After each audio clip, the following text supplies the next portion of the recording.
বিসিবির অন্তর্বর্তীকালীন সভাপতি কে হবেন? পাপন এই মুহূর্তে নেই। শেখ হাসিনার পদত্যাগের পর পাপনের আর কোনো খোঁজ খবর নাই।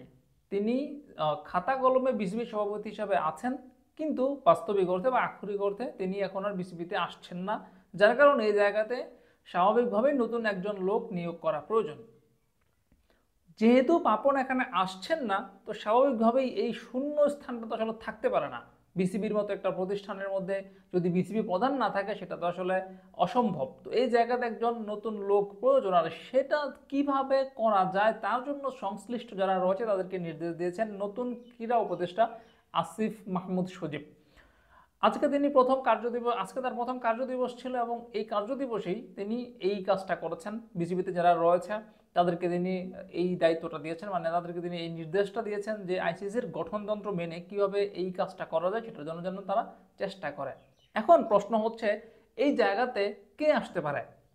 মাশরাফি বিন মুর্তজার নামটা অনেকেই বলছেন, এবং মাশরাফি বিন মুর্তজা আওয়ামী লীগ সরকারের যখন ছিলেন তখন আসলে তার নামটা জোরে সোরে উচ্চারিত হয়েছিল যে পাপনের পর বিসিবি সভাপতি কে হবেন। সেখানে সাকিব আল হাসান এবং মাশরাফি বিন মুর্তজা উভয়ই ক্যান্ডিডেট ছিলেন।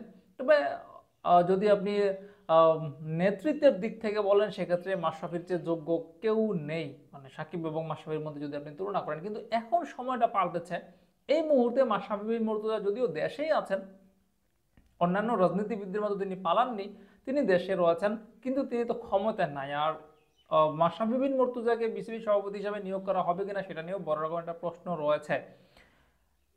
এছাড়া শাহরিয়ার নাফিজের নামটা বেশ জোরে সোরে শোনা যাচ্ছে, মানে অন্তর্বর্তীকালীন বিসিবি প্রধান হিসেবে শাহরিয়ার নাফিজের নামটা শোনা যাচ্ছে। শাহরিয়ার নাফিজের সঙ্গে সঙ্গে সাবেক বিসিবি প্রধান হিসেবে যিনি দায়িত্ব পালন করেছেন সেই সাবের আলী চৌধুরীর নামটাও শোনা যাচ্ছে। এর মধ্যে সাবের আলী চৌধুরী তিনি যখন বিসিবি সভাপতি ছিলেন তখন তিনি ক্রিকেটটাকে নিয়ে আসলে অনেক কাজ করেছেন। নাজমুল আবেদিন ফাহিম, যিনি বাংলাদেশের অন্যতম একজন শক্তিশালী মুখ বলা যায় বিসিবিতে, তিনিও দাবি করেছেন এখানে পরিবর্তনের, তার নামটাও শোনা যাচ্ছে। এখন দেখার বিষয় যে আসলে কে বিসিবি সভাপতি হিসাবে নতুন করে দায়িত্বটা পান।